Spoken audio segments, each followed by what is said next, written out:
Dead On with Randy Ulmer. You know, I've always made my own arrows from the beginning when I started shooting a bow 40 years ago.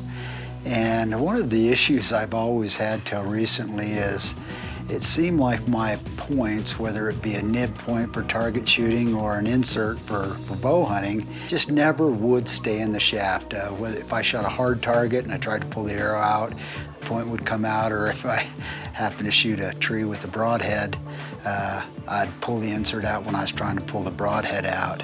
And I always thought it was the type of glue I was using, and I used to use a hot melt or warm melt glue, and on aluminum shafts that worked real well, but you can't apply direct heat to a carbon shaft, so you need to use an epoxy.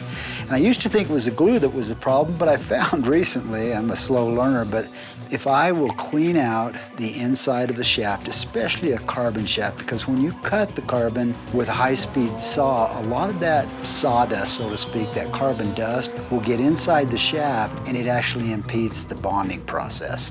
So what I do now is I'll actually take like a gun cleaning rod with a little brush, clean out the inside of the shaft, then I'll take a Q-tip with either alcohol or MEK or acetone and clean out the shaft, and also clean the insert itself, and then glue them. Now, most people use a 5-minute epoxy.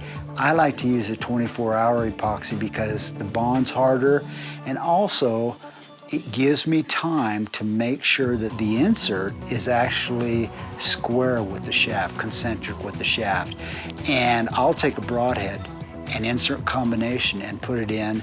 And after the 24-hour epoxy has had an hour or two to kind of set up a little bit, I can then make sure that my broadheads are spinning right. If they don't spin right, I can go ahead and twist them a little bit until they do. Then I set them vertical and allow them to dry, and they'll be perfectly concentric and the broadhead will spin true.